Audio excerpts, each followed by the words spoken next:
Quisiera ahora sí presentar a nuestro invitado y darle la bienvenida. Nos complace tener en este espacio a Giovanni Benedetti Rodríguez, quien es el vicepresidente comercial de la Sociedad Portuaria de Cartagena, entidad muy cercana al Grupo Bancolombia y a la que nos une una relación de larga data y muy positiva, y quien yo creo que es una de las personas que en Colombia maneja toda esta temática del transporte marítimo mejor que nadie. Giovanni es administrador de empresas de la Universidad Javeriana, es especialista además en finanzas y comercio exterior de la Universidad de Miami y cuenta con una experiencia de más de 27 años en el mundo del sector portuario y logístico, de modo que Giovanni, nos complace muchísimo tenerlo en este espacio, que sea usted el experto que nos lleve de la mano a todos para ayudarnos a entender mucho mejor lo que está pasando. Y bienvenido, Giovanni, y tienes la palabra. Bueno, buenas tardes a todos. Muchas gracias, Juan Pablo, por tan amable introducción. La verdad, me complace mucho estar con ustedes en esta tarde, reflexionando sobre todos estos desafíos logísticos de los últimos meses, tantos dolores de cabeza, la verdad, muy retadores y complejos, por decir lo menos, ¿no? Que no me pasa la diapositiva. Perfecto. Perfecto, muchas gracias. Bueno, entonces la introducción de Juan Pablo fue bastante clara, sin embargo me gustaría poner algunas cositas en contexto y tengo esta breve agenda y arrancaríamos con la historia del transporte marítimo, el contenedor y su evolución. Yo creo que no solo fue el tema del COVID, yo creo que para entender dónde estamos hoy tenemos que conocer un poquito la historia. Luego se nos vino todo este caso de la pandemia y sumado a lo anterior, porque ya venían ciertas cosas sucediendo y digamos que incidieron en patrones de consumo y grandes efectos en las cadenas de suministro. Después seguimos adelante con un contexto marítimo y la coyuntura de nuestra región y sobre todo de Colombia, quienes somos dentro de ese mercado mundial del transporte marítimo. De pronto especularemos un poquito qué esperar en los siguientes meses y con mucho gusto después podemos atender algunas preguntas. Entonces, pues, no siendo más, empecemos con esta breve historia del transporte marítimo, el contenedor y su evolución, que la verdad es para mí fascinante.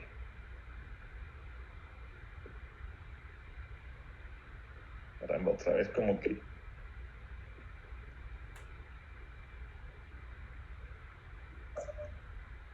De las flechas de la parte izquierda, Giovanni, sí, ahí. A veces sabes y a veces no sé por qué. Bueno. Ahí lo vemos. Perfecto. Hoy está muy de moda hablar de disrupciones y cuando pensamos en disrupciones, pues pensamos en toda esta serie de aplicaciones, Rappi, Expedia, Amazon, todos los días sale una nueva. Pero sí algo que ha sido verdaderamente disruptivo y de pronto no caemos en cuenta porque es tal vez una caja hasta poco estética, podríamos decir, es el contenedor. Esto nació por allá en 1956 cuando un transportador terrestre muy frustrado quería ver cómo hacía para no perder no solo horas, sino días en los puertos cargando bulto a bulto, tener que afrontar extensos daños de mercancía. Y pensando, dijo, bueno, ¿por qué no tener el chasis de un camión que baje directamente? Y así ahorramos no solo tiempo, bajamos costos y ahorramos innumerables problemas de seguros y reclamos. Así nació el contenedor seco ya en el 56. Poco a poco se vino, llamémoslo, mejorando, innovando. Digamos que entra a la escala mundial por allá en los 70s y poco a poco estos contenedores nos han sorprendido. ¿Quién iba a pensar que íbamos a llevar carga refrigerada? ¿Quién iba a pensar que íbamos a llevar líquidos? ¿Quién iba a pensar que íbamos a transportar carbón en contenedores? Hoy casi que cualquier tipo de producto, aceros, inclusive hablamos de la nueva frontera y serían los graneles, como es el maíz, el trigo, la torta de soya, poco a poco vienen también ingresando al mundo del transporte de contenedores. Entonces, esto fue un proceso que arrancó y digamos que aún está en un proceso evolutivo. Hoy estamos hablando que vendrán los contenedores inteligentes, tendrán unos chips conectados a la red satelital y desde antes de llegar nos estarán transmitiendo el mismo contenedor toda su información, su llegada, para ir preparando pues todos los papeles y la continuación del viaje de esos productos. Así que todavía el contenedor como tal tiene mucho por innovar y continuar pues aportando al desarrollo de nuestras cadenas de suministro. Entonces veamos un poquito más qué sigue y vemos cómo ese tráfico mundial de contenedores desde 1996, que cogió un momento, empezó a crecer, crecía al orden del 10-12% anual. No es que la economía creciera, ¿no? Era todo ese cambio de poder acomodar nuevas cargas en el transporte de contenedores y se iban quedando atrás todos estos barcos que llamábamos convencionales de carga general. Digamos que fue la era dorada de las navieras, todo este periodo entre los 90 hasta que llegó la crisis financiera del 2008 y 2009. Eran los tiempos felices con crecimientos supremamente elevados. Y para ponerlos como en contexto, pues piensen que cualquier decisión que usted toma para crear o diseñar un barco nuevo toma varios años, entre que hace la conceptualización técnica de la nave, pasa por astillero hasta que la recibe. Entonces, en una decisión que usted puede tomar hoy, y es algo que pasó tal vez en la crisis financiera, venía en ese crecimiento tan acelerado que, como digo, no es de la economía, sino del proceso de contenerización de cargas. Muchos navieros apostaron a continuar ese ritmo de crecimiento y luego vino un desacelere y posteriormente muchos barcos que cuestan una fortuna. Recordemos que es una industria muy intensiva en capital, pues se vieron y se encontraron que después de esta crisis financiera entraron a un periodo de estabilización, ya había poco más que contenerizar y se encontraron, digamos que en una situación relativamente precaria. No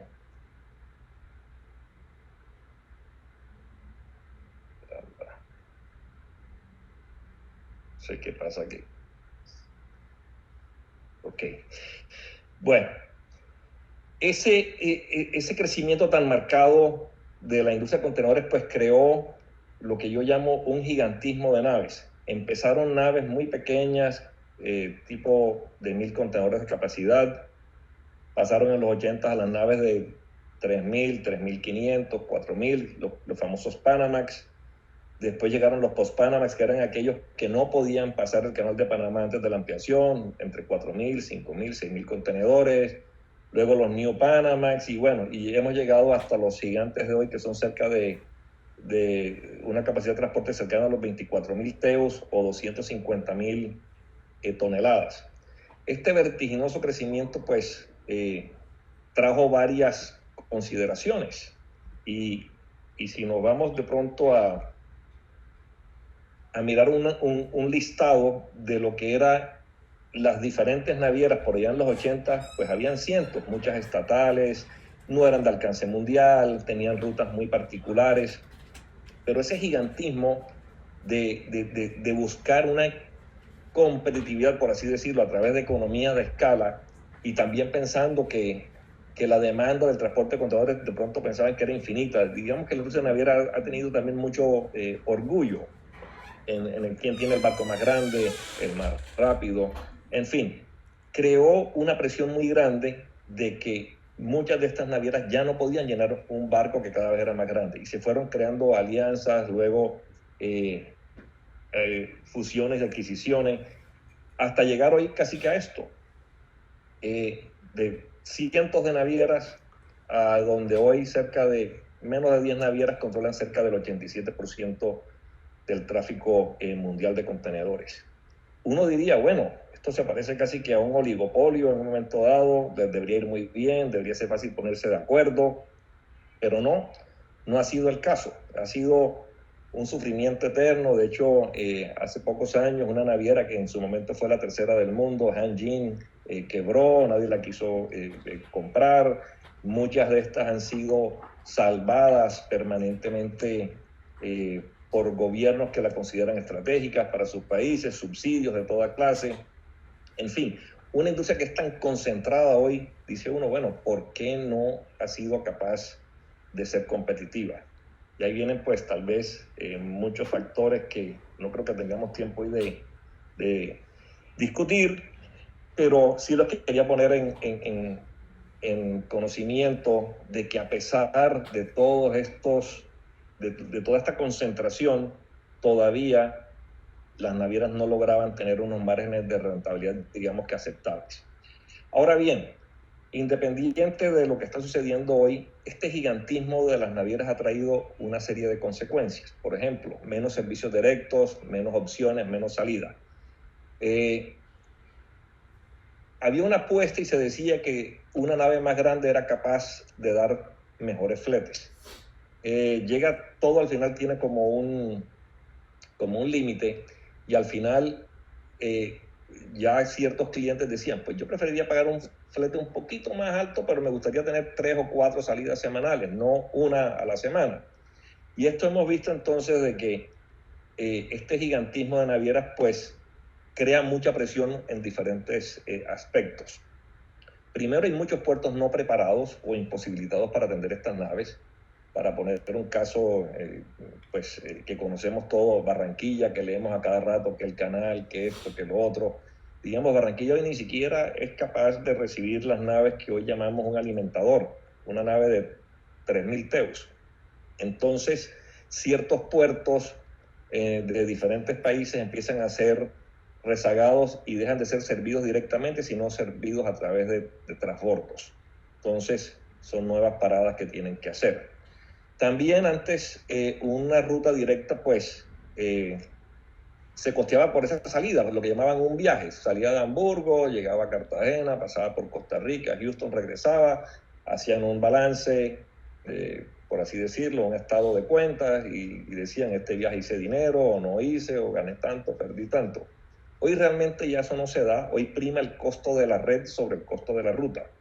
Es cómo utilizar todos los sistemas de puertos para llenar todos estos barcos grandes. Entonces, esto se riega de una manera totalmente diferente y podemos ver de pronto una similitud con la industria aérea, en donde a veces vemos que algunas rutas son muy, muy económicas y es simplemente para llenar las rutas de pronto oceánicas. Si uno compra, qué sé yo, Pereira, Bogotá, Madrid, pues casi que es lo mismo que ir de Bogotá a Madrid. El costo en sí no cambia ese trayecto entre Pereira y Bogotá.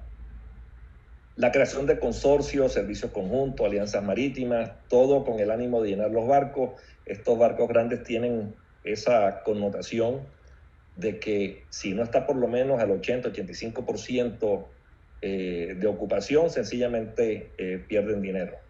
Y lógicamente ha traído una presión muy grande en todos los puertos, los sistemas de transporte terrestre o sistemas de transporte férreos donde existen.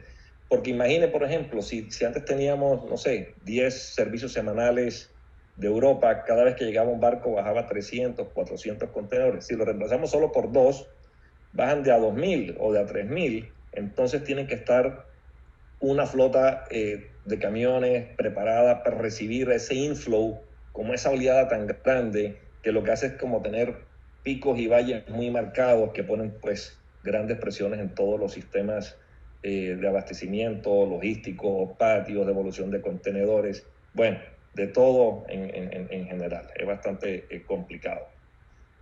Entonces, entendiendo esas consecuencias, por así decirlo, vemos que para seguir apalancándose, así como existe SkyTeam o Star Alliance, se han creado 3 grandes alianzas mundiales, 2M, Ocean Alliance y The Alliance, que en cierto modo actúan como navieras. O sea que casi que podríamos decir que hay 3 grandes navieras y muy poquitas independientes, para tratar de tener acuerdos operativos que les permitan nuevamente controlar adecuadamente las ecuaciones financieras que estos gigantes del océano pues merecen.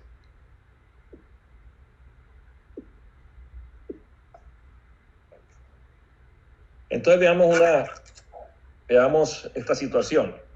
Antesito de que llegara el COVID, aquí arrancamos los márgenes operacionales de las navieras por trimestre de los últimos 12 años, y todo lo que ven acá en rojo, por así decirlo, son márgenes negativos cercanos a 98 billones de dólares perdidos en esos 12 años. Vean que solo lo que está sobre la línea punteada representaban márgenes operativos positivos. Esto lógicamente tenía una presión muy marcada en todas las navieras, y ante la aparición del COVID acá a principios del año pasado, ¿qué sucede? Y es cuando llegamos a las implicaciones en los patrones de consumo y suministro, en los efectos en las cadenas. Y ahí, ¿cuál es la primera reacción de las navieras? Pues un pánico total. Ellos dijeron, si ya venían con 12 años de pésimos resultados, como dice uno, apenas raspando la olla, dijeron, bueno, lo primero que vamos a hacer para evitar pérdidas superiores a un colapso, para ponerles un ejemplo, navieras muy grandes como CMA, CGM, estaban casi que al borde de la quiebra, con deudas superiores a los 16 billones de dólares. Entran todos a decir, bueno, cancelo las naves que están en producción, o las atraso.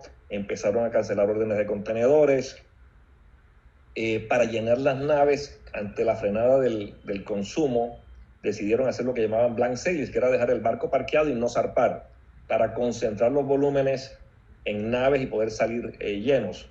Algunos barcos, digamos, la tecnología de motores ha venido cambiando también y tienen un consumo más importante de combustible.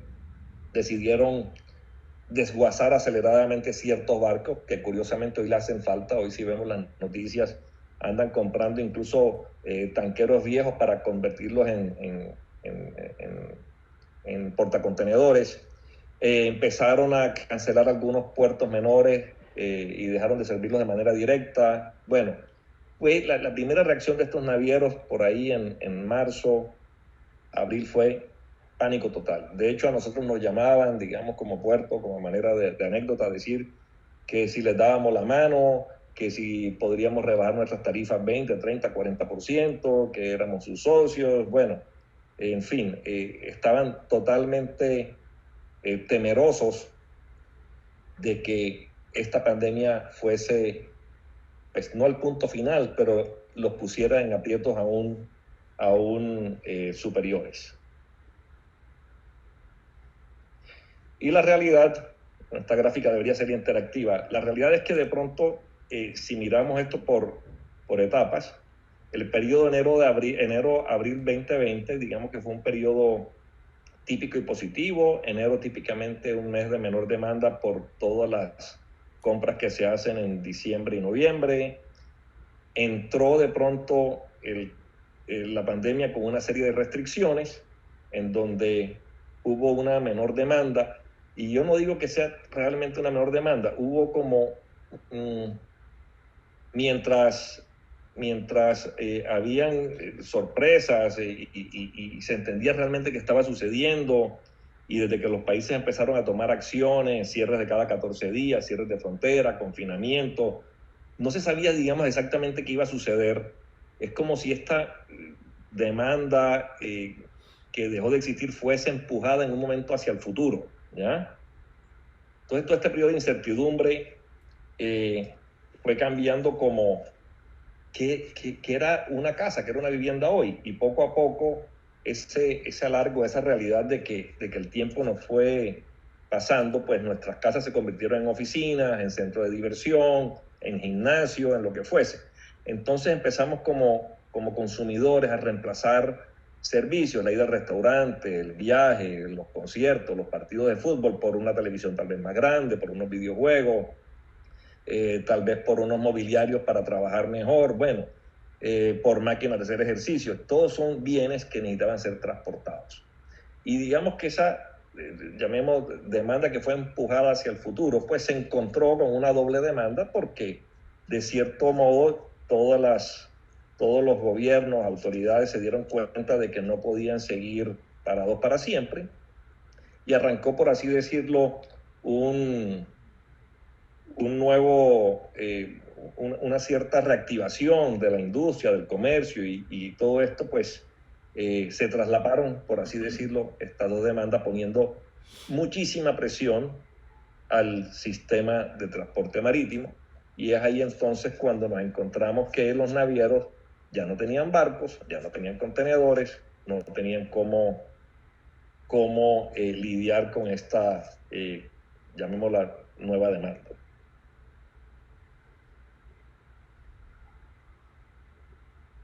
Algo similar a lo que había mostrado Juan Pablo, para agravar las cosas, si se quiere, toda esta serie de factores de sobredemanda, por así decirlo, empezaron a crear primero unos efectos dominó en puertos congestionados, también en ciertos puertos con problemas de sanidad, en donde no se reportaban los trabajadores, alargando entonces la atención de las naves, y fue creando nuevos factores que, para rematar, siguieron apareciendo más y más elementos, creando lo que llaman la tormenta perfecta. Entonces vino este incremento sustancial de la demanda de bienes, donde no había barcos, baja productividad en muchos puertos debido a situaciones de sanidad, donde los trabajadores no llegaban, donde de pronto ciertos trabajadores hacían protestas, hacían huelga porque los obligaban a trabajar.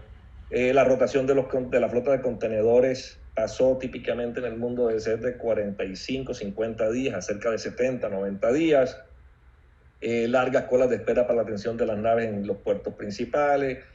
Ni hablar entonces de que, para agravar las cosas aún, condiciones climáticas extremas en Europa Norte, en Houston, en Savannah, el bloqueo del canal de Suez. Y uno se preguntará, bueno, ese canal de Suez, aunque está lejos, ¿por qué nos pega a nosotros? Y es algo interesante como para analizar, ¿no? Estas son unas fotos satelitales que cualquiera las puede ver en Marine Traffic, por ejemplo, y por ejemplo vemos Rotterdam, que es un puerto importante de Europa Norte hacia Colombia, Los Ángeles, Long Beach, Santos en Brasil, Ningbo en China. Todos estos puertos tienen problemas en este momento o demoras para atender sus naves entre 5 y 10 días. Y todo esto, de una manera u otra, pues se refleja en la llegada de cargas hacia Colombia. Entonces, es una realidad. Hay muchas dificultades, como les decía, no solo logísticas, sino también de sanidad y todo lo demás. Entonces, es bastante complicada la situación y esto pues tardará meses en solucionarse. El caso de la motonave Ever Given, de Ever Given en Suez, uno diría, está lejísimo, ¿por qué nos golpea? Tan solo 6 días duró el bloqueo, pero tan solo esos 6 días, pues, afectaron cerca de 400 naves. Sus itinerarios que presentan muchísimos retrasos, hay cerca de 2 millones de contenedores equivalentes a 20 pies que llegarán tarde a sus destinos. Si es que llegan, en algunos casos han declarado lo que llaman avería gruesa y llaman al dueño de la carga a decirle, sus contenedores fueron descargados, pero no en Rotterdam, sino en Algeciras, allá lo puede recoger y llevárselo, no tengo cómo cumplir con usted. Bueno, y digamos que todo este problema de Suez, estimamos de 60 a 90 días para normalizar ya el paso por el canal. De hecho, hasta veíamos noticias donde el canal de Suez estaba reclamando por daños y perjuicios cerca de $1.000 millones al armador. Y la pregunta es cómo este caso pues tan desafortunado nos afecta en Colombia estando pues tan lejos. Ahí entonces les diría, bueno, ¿quién es Colombia en el contexto marítimo mundial? Para entender cómo nos golpea, debemos saber quiénes somos en nuestra región y en el mundo.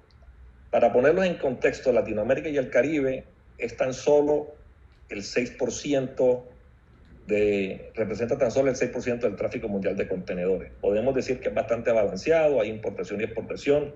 Si miramos Asia, casi que la mitad es exportación y la mitad importación. ¿Qué quiere decir eso? Que hay un desbalance bastante significativo y Asia significativamente está buscando que retornen contenedores vacíos para salir. Y eso vamos a explicar ahora un poquito la afectación de esa situación.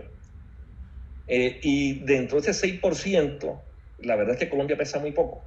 Somos, a pesar de nuestra población, Colombia tan solo pesa el 0.37% de la demanda de contenedores marítimos en el mundo. Y es a veces muy triste, yo esta tabla a veces la veo, pero la veo con optimismo. Y si hiciéramos como un índice del número de contenedores porteo habitante, si comparamos, por ejemplo, a Costa Rica con tan solo 5 millones, producen cerca de 1.5 millones de contenedores a nivel local, producen o demandan. Si vemos Chile con casi 19 millones, 4 millones 300, pues, y así sucesivamente, pues llegamos a Colombia con casi 50 millones de habitantes, tan solo producimos menos que Costa Rica, para no, como algo muy triste, menos que Guatemala, los cuales en temas de comercio exterior y tráfico de contenedores por habitante nos pone muy cerca a lo que hace Nicaragua, a lo que hace Haití. Es algo muy triste por una parte. Yo digo que al revés, es una grandísima oportunidad para cada día acercarnos más a las costas, para tener cada día menos miedo de exportar, para tener cada día menos miedo de ser capaces de atraer inversionistas a que se establezcan en nuestro país y a ser capaces también de poder consumir de otros países. Pero esta es nuestra realidad como Colombia, y entonces al ser como tan pequeños la región y Colombia, pues sucede algo. Y es la relación de nuestro país con respecto a los fletes. Ya Juan Pablo había hablado un poquito sobre el particular, pero si vemos, por ejemplo, los fletes hacia Norteamérica, en esta situación han crecido casi 350%, mientras a nuestra región en promedio han crecido cerca de 200%. Recordemos que el transporte al final es imperfecto y dependiendo de ciertas rutas, pues se pueden conseguir fletes a veces muy baratos. Les pongo el ejemplo típico. Antes de la pandemia, un contenedor China-Cartagena estaba por el orden de los $3.500, pero uno Cartagena-China podría estar en los $400, aprovechando más que todo capturar algo de valor en devolver ese equipo. Ante esta situación, digamos que todo confluye como si fuese primero una oportunidad y dos, una bolsa de valores. Ante la escasez tan grande, ¿quién da más? Y dentro de ese orden de ideas, bajo un tráfico tan pequeño en Sudamérica comparado con Norteamérica, y tal vez lo explicamos mejor en la siguiente gráfica. En esta quería contarles el efecto que hemos tenido en Cartagena en los últimos 3 meses. Hemos tenido más de 55 misiones de naves. ¿Por qué? Porque sencillamente los fletes y los volúmenes hacia nuestra región no son tan importantes y tan significativos como para atender otras regiones. Entonces, el costo de oportunidad de las navieras, ellos ven esto como una bonanza, si se quiere decir, y empiezan a cortarte tráficos para disponer de esas naves en tráficos mucho más rentables y tal vez en tráficos donde puedan rotar la carga de una mejor manera. Y este es el caso entonces donde podríamos mirar. Hoy, que hemos visto los fletes crecer mucho, digamos un Shanghái-Los Ángeles, un Shanghái-Colombia, un tráfico de 12 días a $9.000 o 27 días hacia Colombia con $8.000. Pero recordemos que antes de zarpar acá, hay unos 10 días de utilización de contenedores, llegan a Estados Unidos y unos 20, 30 días de utilización de contenedores. Si vemos la diferencia de días, fletes, todo lo demás, sin duda alguna hay una preferencia por atender mercados en Estados Unidos y retornar rápidamente con el contenedor vacío para volver a tomar ese flete costoso. Entonces, no solo es el flete marítimo, es con qué tanta rapidez puedo devolver un contenedor o un barco para utilizarlo en las rutas que de verdad son interesantes. Entonces estamos enfrentados como a una permanente competencia, si se quiere decir, en donde el naviero, para tratar de borrar toda esa historia negativa que les conté en el pasado, dicen, bueno, esta es una oportunidad que puede durar, al principio dirían 6 meses, 8 meses, hoy se estima que va a durar todo el 2021. No quiere decir que los fletes no vayan a bajar, pero digamos que una época de muy buen desempeño financiero para las navieras, y se espera, incluso algunos especulan de que hasta el año entrante van a tener utilidades muy representativas. Solo para ponerles como en contexto, el caso de COSCO, que recientemente anunció las utilidades del primer trimestre, estaban por encima de los 2.8 billones de dólares, cuando en el año pasado creo que no superaban los 60 millones de dólares en el mismo trimestre. Así que ha sido supremamente significativa estos desempeños financieros. Bueno, y algunas pues se han visto en la bolsa de valores cómo se han triplicado o cuadriplicado pues los valores de estas acciones, y continuarán a lo largo de este año en ese sentido. Entonces, ¿qué tenemos? Sí, hay un impacto directo a ciertas cargas y mercancías. Mirábamos, por ejemplo, el caso de la exportación de azúcar colombiana a Perú, a Costa Rica. Para ponerles un ejemplo, ¿cuánto vale un contenedor de azúcar? 350, 360 dólares la tonelada, 400, 280, depende. Pero digamos entre $9,100 y $10,000 el valor total de la mercancía de azúcar. Entonces, si pagaban fletes entre 200 y 400 dólares y subieron a 2,000, es más o menos que en cierto modo es un mensaje de decirle a ese exportador, mira, tu carga no me interesa mucho en este momento, me interesa más el contenedor vacío, porque si lo llevo a Asia voy a regresar con fletes de $8,000 para yo darte un contenedor, no tanto por tomar los $1,000 o $2,000, es el tiempo que te vas a gastar utilizando ese contenedor en donde no hay, para de todas maneras tener que devolverlo a Asia y todo lo demás. Entonces, digamos que el costo anterior, el flete marítimo tan solo representaba el 4% del valor del producto, y en situaciones actuales pues representa el 17%.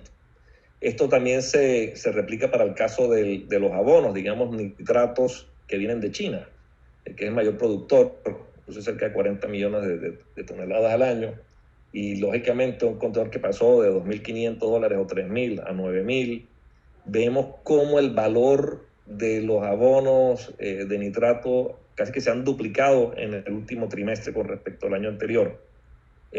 El abono es necesario y entonces causa un efecto inflacionario directo sobre estas mercancías. Y entonces en ciertas rutas, exportaciones destino a Asia, que antes que eran muy baratas porque era un flete de compensación, hoy no luchamos como con el flete de compensación, es la utilización del contenedor. Entonces las exportaciones a Asia han crecido, sufren mucho todas las cargas de bajo valor, todo lo que son commodities, materiales de construcción. Hablaba, Juan Pablo un momento mencionó el tema de los autos, entonces las disrupciones en procesos de ensamble. Un cliente apreciado nuestro, pues Sofasa Renault, simplemente no le llegaban los mofles por un problema en la entrega de aluminios, y tenía muchos carros varados por no tener tan solo un solo insumo, que eran, digamos, los mofles por algunas semanas. En fin, y vemos también por la situación una menor demanda, sobre todo lo relacionado con la industria de Horeca, industria turística, gastronómica, y por otra parte, pues altísima demanda de todo lo que es plásticos, empaques, envases, limpieza, desinfección, creciendo de una manera exponencial. Esto ha cambiado de manera significativa ciertas líneas de comercio. Les pongo un caso típico acá nuestro, un cliente Canpack, que importaba mucho aluminio para las bebidas enlatadas, y hoy pues se dan el lujo de enviar latas vacías a otros países, precisamente por el auge de tener que tener envases disponibles. Eso en el pasado pues fuese sido totalmente imposible. Bueno, ¿qué podemos esperar en los siguientes meses? Voy a tratar de acelerar un poquito para no pasarme. Bueno, estamos llegando a lo que algunos llaman la economía de poco contacto. Esto pues poco a poco está trayendo nuevas reglas y políticas, pero que es interesante de pronto para nuestra industria. No todo es malo. Yo diría que de las cosas interesantes que hoy vemos es que el comercio exterior como tal viene digitalizándose a un mayor ritmo. Esto en cierto modo nos obligó, pero toda esta serie de nuevos comportamientos en algún momento dado, de una mezcla de trabajo remoto, mezcla de vida personal, la masificación de las transacciones electrónicas, seguramente irán poco a poco cambiando hasta nuestra forma de vestir, de transportarnos, y todo esto de una manera u otra va a tener pues un impacto en las cadenas de suministro a medida que los hábitos de consumo van cambiando. ¿Qué creemos que va a pasar? Nosotros creemos que vamos a ver una estabilidad, y cuando hablo de estabilidad es una confiabilidad en los servicios marítimos hacia el último trimestre de este año. En general sí, los fletes van a bajar, pero la verdad yo no creo que vayan a bajar a niveles desde antes de la pandemia. Yo creería que esos fletes quedarán entre un 20 o 40%, dependiendo de la ruta, por encima de los de 2019. Como les comenté anteriormente, yo creo que esta situación ha enseñado a los navieros a entender un poco más su negocio, a dejar un poquito atrás el ego, el protagonismo, el gigantismo, y yo creo que les ha hecho ver que el tema de captar mercados deja de ser interesante como fue en el pasado, que quería ser la naviera más grande del mundo, el uno o el otro, y esto los enfoca más bien en hacer dinero. Hay que tener en cuenta también, y es algo que a veces me preocupa, y es que en cierto modo se ha creado una demanda artificial. Todo esto, esta demanda de productos que vemos sobre todo en Estados Unidos y Europa, es en cierto modo artificial y no es sostenible, es creada sin fundamentos económicos. Muchos estímulos, muchos subsidios, imprimiendo dinero, bueno.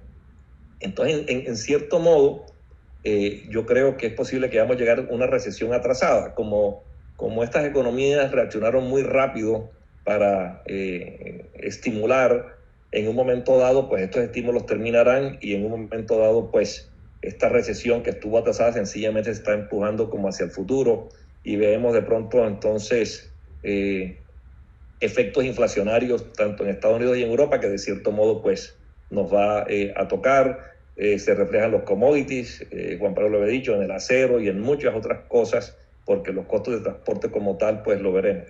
Y realmente veremos como una reactivación paulatina de servicios turísticos y ocio tan solo como hasta el 2023. Esa es como nuestra expectativa. Por último, pues siempre hablábamos del justo a tiempo, que eso era la maravilla china. Lógicamente hay pocos inventarios, pero hoy el justo a tiempo hay que ser conscientes, no funciona. Hay que tener todo tipo de plan. El que pueda pues ha regresado a tener grandes inventarios, a alquilar nuevos almacenes, a pagar primas de transporte para que le despachen más rápido, a veces recurrir al transporte aéreo para cargas que sencillamente son ridículas si se quiere, búsqueda de proveedores cercanos, productos sustitutos, y en cierto modo pues a veces o demeritar o cambiar la calidad o especificaciones de sus productos. Estas son realidades que estamos viviendo hoy y que sencillamente toca, porque es al final del día supervivencia de nuestras compañías. Con eso les doy las gracias por la atención. Me pasé como 5 minuticos, Juan Pablo, pero bueno, hice lo mejor que pude para cumplir con el horario, y después algunas preguntas con el mayor gusto. Giovanni, no hay ningún problema. Realmente la presentación fue excelente, nos dio un panorama muy completo acerca de lo que está ocurriendo hoy en día con todos los temas del transporte marítimo.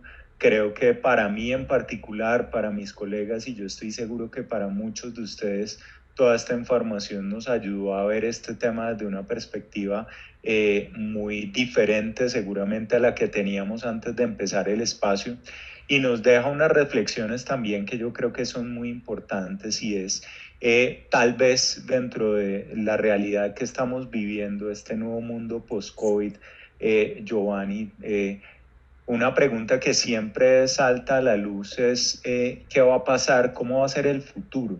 Mucha gente cuando espera que la vacunación nos lleve a un mundo distinto, a un mundo de levantamiento de restricciones, podernos quitar la mascarilla, volver a los sitios públicos, etcétera, etcétera, de alguna manera está anhelando esa normalidad que teníamos antes de la pandemia, pero definitivamente las huellas que dejó toda esta situación hacen difícil pensar que ese futuro va a ser similar al pasado que teníamos antes de que llegara el COVID. De modo que yo digo que para la sociedad y en buena medida para la economía, en lugar de aspirar a volver a la antigua normalidad, creo que hay que más bien pensar en cómo va a ser la nueva normalidad que vamos a experimentar. Y en ese sentido me gustaría un poco, recogiendo lo que es el cierre de su presentación, Giovanni, y un poco pensando en los impactos o en los efectos duraderos de todo esto, ¿cómo se imagina, Giovanni, un poco que puede llegar a ser esa nueva normalidad del mundo de la logística internacional, y qué tan distinta va a ser a la logística antes del COVID? Sí, Juan Pablo, bueno, interesante pregunta. Yo te diría que el comercio exterior como tal no va a volver a la normalidad. De hecho, yo creo que todo esto ha servido para mejorarla una vez los factores encuentren una estabilidad. Vivencias que hemos tenido, por ejemplo, toda esta serie de trámites que la logística depende del país, y en Colombia sigue siendo, y siempre hablamos de las barreras no arancelarias, de todos los trámites que nos imponen. En cierto modo, esto ha mejorado. Era típico que el sábado a mediodía las oficinas, agentes de aduana o agentes marítimos cerraran, la gente de aduana no hablaba. Hoy desde el trabajo remoto, algunas autoridades ha permitido continuar trabajando en horarios mucho más extendidos todos los días de la semana. Antes que no aceptaban un PDF, hoy lo aceptan como papeles digitales, si se quiere decir. Para ponerlos en contexto, hoy traer un contenedor de un origen a un destino final requiere ser de cerca de 140 a 150 transacciones, por así decirlo. Hoy hay soluciones lanzadas, digamos, por Maersk como trailers de blockchain, y esto permitirá reducir de esas 140 a 150 transacciones a tan solo 30. Esto va a traer, lógicamente, agilidad, transparencia, va a traer mucha mayor visibilidad y mucha mayor rapidez en tiempos muertos que vemos hoy en toda esta tramitología. Entonces, yo sí diría que veremos, ahora que lleguen los tiempos de estabilidad, situaciones mucho más favorables, y calculo pues que esta estabilidad, si se quiere, de líneas marítimas la veremos hacia fin de este año, afortunadamente. Muchas gracias, Giovanni. Y antes de seguir adelante con la agenda que tenemos para el evento de hoy, no puedo dejar de reflexionar en muchas de las más de 320 personas que nos están acompañando en este evento, que corresponden a sectores muy distintos. Tenemos personas que están vinculadas al sector real, cadenas productivas, comercio, etcétera. También tenemos personas del sector financiero, pero pensando un poco en los primeros, es decir, aquellos negocios que dependen de manera crítica de una operación, digamos, logística que involucre tránsito de mercancías con el resto del mundo. Ante todos estos cambios y esta perspectiva que nos acaba de comentar Giovanni, si nos puede compartir algunas recomendaciones o sugerencias para para navegar pues en estas nuevas aguas, ¿cuáles cree Giovanni que serían las claves, las más importantes?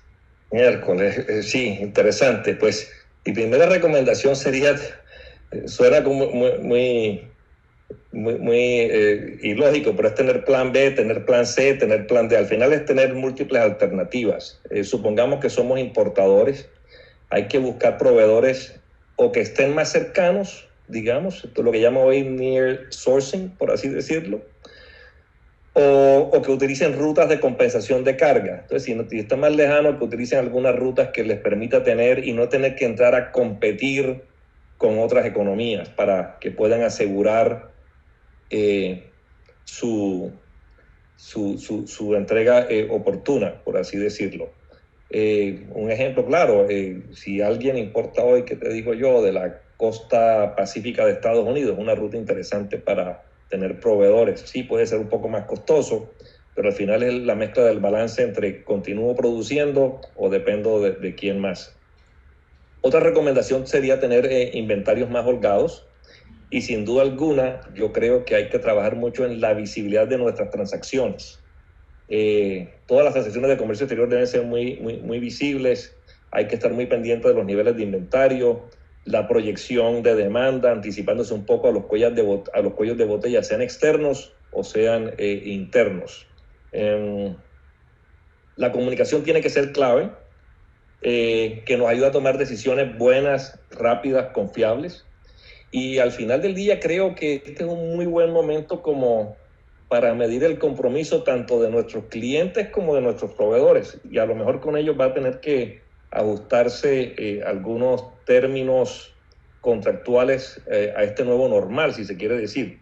Y creo que esto de verdad va a permitir saber quiénes son esos que consideramos aliados de negocio o quienes sencillamente no son parte vital de nuestras cadenas productivas.